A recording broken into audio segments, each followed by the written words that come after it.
അങ്ങനെ ഇന്ന് നമ്മുടെ ദുൽഖർ സൽമാൻ്റെ ദിവസമാണ്. ദുൽഖറിൻ്റെ ബർത്ത്ഡേ ആണ്.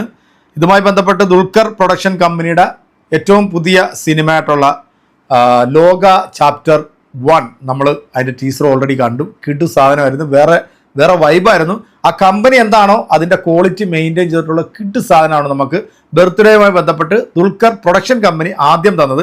ഇന്ന് 3 മണിക്ക് ദുൽഖർ നായകനായിട്ടെത്തുന്ന തമിഴ് സിനിമയായിട്ടുള്ള കാന്ത ഇതിൻ്റെ ടീസർ എത്തുമെന്ന് പറഞ്ഞിരുന്നു. അപ്പോൾ ആ ടീസർ കാണാനായിട്ടുള്ള ഒരു കട്ട വെയിറ്റിങ്ങിലാണ്. സെൽവമണി സെൽവരാജാണ് സിനിമ സംവിധാനം ചെയ്യുന്നത്. അതോടൊപ്പം തന്നെ നമ്മുടെ റാണ ഇതിനകത്ത് വളരെ പ്രധാനപ്പെട്ട റോളിലെത്തുന്നുണ്ട്. വെൽഫെയറും റാണയുടെ കമ്പനിയും ചേർന്നാണ് സിനിമ തിയേറ്ററിലേക്ക് എത്തിക്കുന്നത്. തമിഴ്, തെലുങ്ക്, മലയാളം, കന്നഡ അങ്ങനെ 5 ഭാഷകളിലായിട്ട് പാൻ ഇന്ത്യൻ സിനിമ ആയിട്ട് തന്നെയാണ് ഇത് എത്തുന്നത്.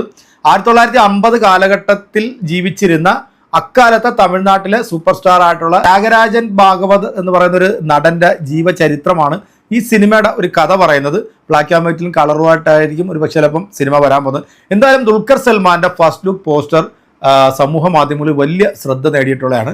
കിഡു ലുക്കായിരുന്നു ദുൽഖറിന്റെ. ആ ഒരു കാലഘട്ടത്തെ വിസ്മരിപ്പിക്കുന്ന രീതിയിലായിരുന്നു ദുൽഖറിന്റെ ഒരു മേക്ക് ഓവറൊക്കെ. ഇതെങ്ങനെ ഉണ്ട് എന്നുള്ളത് നമുക്ക് കാണാം. എന്തായാലും കാന്താടെ ടീസർ എത്തിയിട്ടുണ്ട്. തമിഴാണ്. നമുക്ക് തമിഴ് ഒന്ന് കണ്ടുനോക്കാം എങ്ങനെ ഉണ്ടെന്ന്.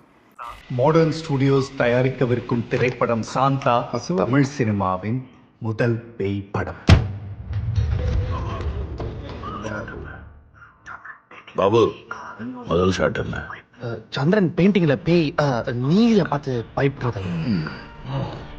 அவனும் இருக்கான்ல, அவர் இருக்காருங்க. யா மோனே, நான் உங்களை ஒன்று கேட்கலாமா? கேளுங்க. நீங்களும் ஐயாவும் ஏன் பேசிக்காம இருக்கீங்க? அக்யாஸ்ரீ போஸ் நாயகி, கண்ண பெருசால் பகர்நாட்டம்,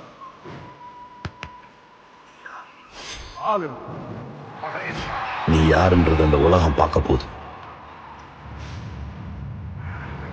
நான் அவர் மேல வச்சிருந்த மரியாதை அளவுக்கு வேற யாராலையும் வைக்க முடியாது. பொழிஞ்சு கேட்டா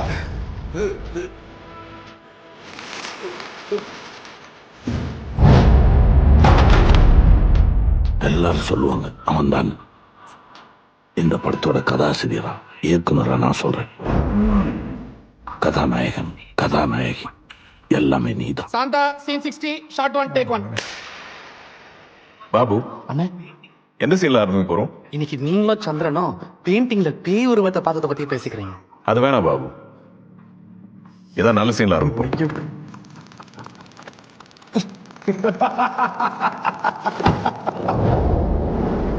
ஐயா ஷாட் ஓகேயா? Shot okay. Scene change. Cut. என்ன நடிப்பு சக்கரவர்த்தி. ஆரம்பமே அமர்க்களமா இருக்கு. எல்லாமே உங்ககிட்ட இருந்து கத்துக்கிட்டதுதான். ദുൽഖർ സൽമാൻ.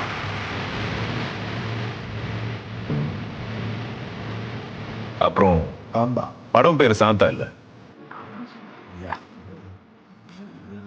காந்தா. ஆடியன்ஸுக்கும் பிடிக்கும். അങ്ങനെ വീണ്ടും ദുൽഖർ സൽമാൻ ഒരു സർപ്രൈസ് വന്നിരിക്കുകയാണ്. കാന്ത എന്ന സിനിമയുടെ ടീസറാണ് നമ്മൾ കണ്ടത്. 2 മിനിറ്റും 12 സെക്കൻഡും ആയിരുന്നു. സെൽവമണി സെൽവരാജാണ് സിനിമ സംവിധാനം ചെയ്യുന്നത്. രുദ്രക്കനി, റാണ അങ്ങനെ വലിയൊരു താരനിര എത്തുന്ന ഒരു സിനിമയാണ്. 1950 കാലഘട്ടമാണ് ഇതിൻ്റെ സിനിമയുടെ കഥ പറയുന്നത്. ബ്ലാക്ക് ആൻഡ് വൈറ്റിലും കളറിലുമായിട്ടാണ്. ശരിക്കും പറഞ്ഞാൽ ദുൽഖർ സൽമാൻ എന്ന് പറയുന്ന ഒരു നടൻ നമ്മുടെ മലയാളികൾക്ക് അഭിമാനമാണ് കേട്ടോ. കാരണം ഇദ്ദേഹം അന്യഭാഷകളിൽ പോയിട്ടുള്ള സിനിമ, ഇപ്പോൾ അവസാനമായിട്ട് വന്നിട്ടുള്ള ലക്കി ഭാസ്കർ, ആ സിനിമ അടക്കം പുള്ളി ചെയ്തിട്ടുള്ള പുള്ളിയുടെ ആ ഒരു ബോഡി ലാംഗ്വേജ്, ഒരു ആറ്റിറ്റ്യൂഡ്, അല്ലെങ്കിൽ ആ ഒരു കഥാപാത്രത്തിൽ ഇതായിട്ട് മാറാൻ പുള്ളി എടുക്കുന്ന ആ ഒരു എഫേർട്ട് ഒരു രക്ഷയില്ല, ഒന്നും പറയാനില്ല. ഇതിനകത്തും പുള്ളിയുടെ ഒരു മേക്ക് ഓവർ 2-3 ചേഞ്ചസ് കാണിക്കുന്നുണ്ട് ഇതിനകത്ത്. പുള്ളിയുടെ പെർഫോമൻസ് ഒരു രക്ഷ ഉണ്ടാകുന്നില്ല കേട്ടോ. കിടില സാധനമായിരിക്കും. നടികർ തിലകം ദുൽഖർ എന്ന് വേണമെങ്കിൽ നമുക്ക് വിശേഷിപ്പിക്കാം. അത്തരത്തിലുള്ളൊരു പെർഫോമൻസ് കാഴ്ചവെക്കുന്ന ഒരു കിടിലൻ സിനിമ തന്നെ ആയിരിക്കും കാന്ത എന്നതിൽ സംശയമില്ല. പാൻ ഇന്ത്യൻ സിനിമയാണ്. ദുൽഖർ സൽമാൻ ആദ്യമായിട്ടാണ് അന്യഭാഷയിൽ ഒരു സിനിമ പ്രൊഡ്യൂസ് ചെയ്യുന്നത്. അതോടൊപ്പം തന്നെ റാണയുടെ കമ്പനിയും കൂടെ ചേർന്നുകൊണ്ടാണ് ഈ സിനിമ തിയേറ്ററിലേക്ക് എത്തുന്നത്.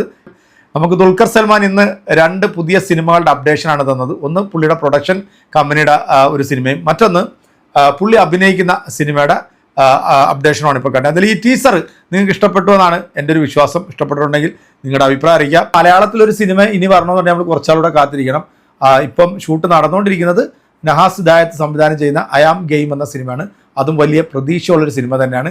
കാരണം കൊത്ത എന്ന സിനിമയ്ക്ക് കിട്ടാത്ത ആ ഒരു അംഗീകാരം അത് അയാം ഗെയിം എന്ന സിനിമയിലൂടെ ദുൽഖർ തിരിച്ചു പിടിക്കുമെന്നാണ് വിശ്വസിക്കുന്നത്. എന്തായാലും നമുക്ക് കാത്തിരിക്കാം അല്ലേ, സിനിമ കാണാം. സിനിമ കണ്ടിട്ട് സിനിമയെക്കുറിച്ചിട്ട് കൂടുതൽ വിശേഷങ്ങളായിട്ട് വരാം. അപ്പോൾ ഈ ഒരു ടീസർ നിങ്ങൾക്ക് ഇഷ്ടപ്പെട്ടിട്ടുണ്ടെങ്കിൽ നിങ്ങളുടെ അഭിപ്രായം അറിയിക്കുക. അടുത്തൊരു വിശേഷമായിട്ട് വീണ്ടും കാണാം.